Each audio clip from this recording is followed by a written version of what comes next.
mockery of drug prohibition. And it's a word that is used on the street quite a bit. And it basically means all the stuff that goes on that is like stealing from each other and so on and so forth. And the way the cops jack people up. You know, they stop you for a broken taillight, and you end up in jail for 10 years because you got some cocaine with you. Yeah. It's interesting with these developments with Shredder. Of course, we've just learned from Something Cool News correspondent Tim Felger that Shredder has, of course, been given a choice, a plea deal of sorts, that if he pleads guilty now to this crime, which seems to have, from what we understand, very little evidence on this first theft, he would get the probation and then be forced to live under certain conditions, which seem very strange. Or he can perhaps go to trial and deal with the conditions that way. I mean, on the face of it, it doesn't make much sense for Shredder to return the person he stole, does it? It'd be easier to just throw it in the bush or anything like that, which is one of the reasons that makes me suspect there's a little bit more of the story. Right. You know, I think it's that the whole deal starts off in Abbotsford, where the police are prejudiced against people and they do the racial profiling. Except we're not doing the racial thing, we're doing the economic class thing.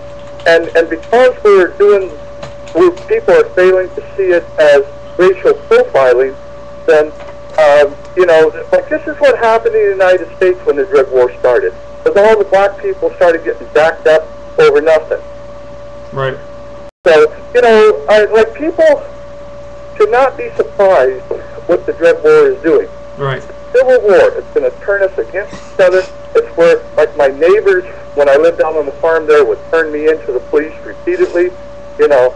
It's very interesting what goes on out there, there's no question. And you said something else that was interesting to me, that Shredder was not entitled to legal aid. Is that correct? Yes, and that's very scary, too. Because you have a situation where in December, I had to plead guilty because I wasn't entitled to use my money that I had worked for 20 years ago to defend myself. How does that work? Well, it was screwy, trust me. And, you know, we'll get into all those stories later. But you've got a situation here where, you know, there's, on the one end, if you got the money and there was complications and stuff, they don't want to let you use the money to defend yourself. And on the other end, you got where you don't have any money, you're not entitled to legal aid. Right, if you have enough money, of course, legal aid, you don't qualify for it. But, I mean, in Shredder's case, forgive me, but he didn't seem like he was a wealthy man to me. He's got no money at all. And that's what was really amazing, that he couldn't receive legal aid because he had just, you know, he was on the street for a couple of years before that. Yeah. So, you know, it's not like he made a whole lot of money. No, exactly. I mean, this is the thing. I mean, you tell me all the time, and I certainly agree with it, and it's kind of a well-known philosophy that society is always judged by the way it defends its poor and its destitute and those that are less well off. I mean, legal aid is an exact example of how we're supposed to come together, and they're supposed to be there to help defend these people in their time of need. And you're telling me that he was denied legal aid? Yeah. And I think it's important that people understand that, like, that's what I thought. And, you know, I'm making these terms up as I go along to describe situations I don't really fully understand myself.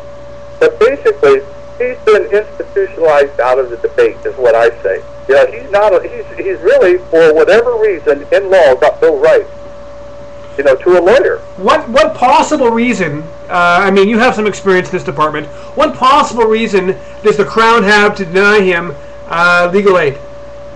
I have no idea. I'm not, I wasn't there to ask all his questions and everything. I was in jail myself this week. But if you were to hypothesize, I mean, you're a smart guy, what would their thinking be? He's got no money, he's got no assets. I mean, what are they afraid that if he gets legal aid, maybe he'll get off?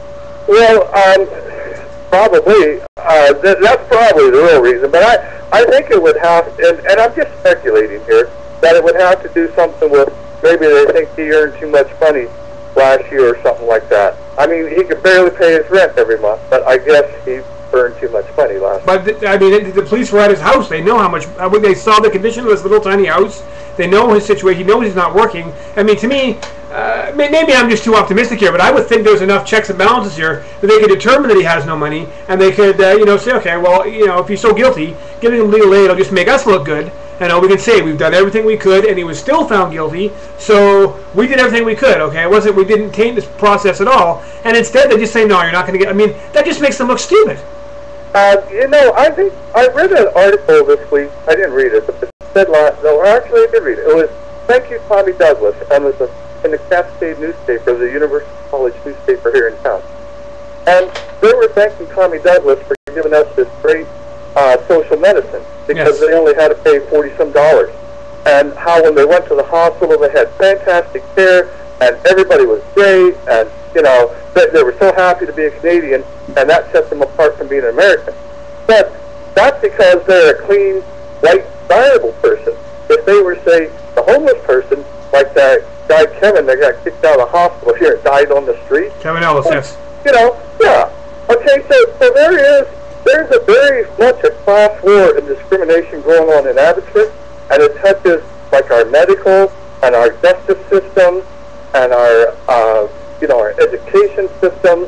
That I think people really need to look at this whole thing differently. And Martin Luther King called it a revolution of values.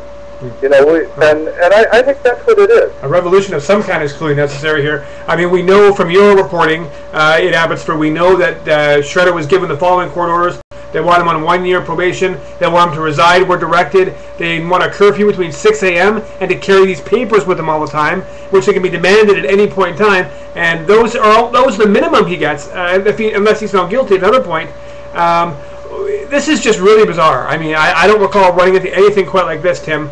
And I don't know, maybe there's something about the purse itself. Is there some reason why all this bizarre activity is happening?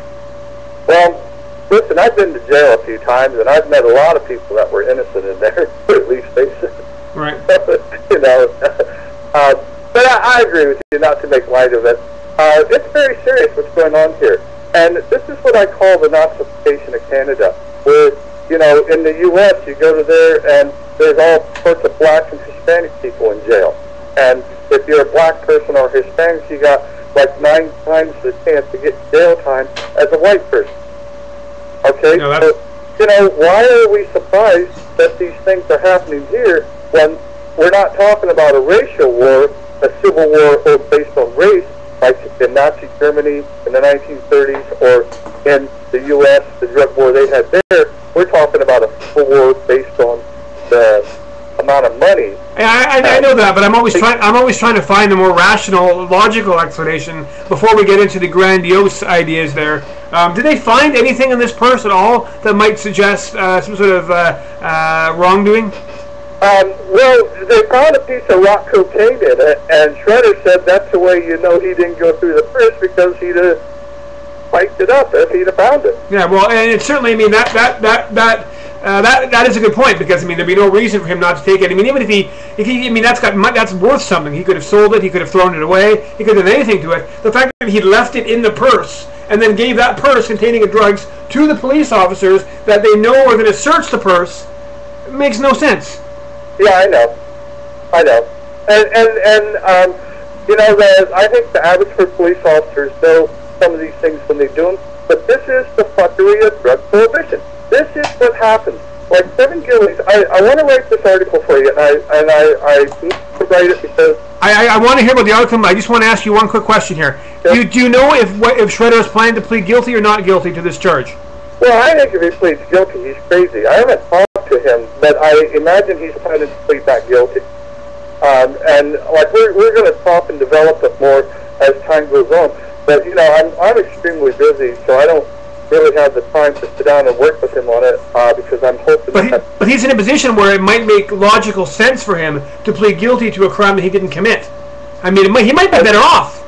Yeah, this is all true, and all I can say is that this is going to be very interesting, and we're going to have to follow it because this is what it's coming to.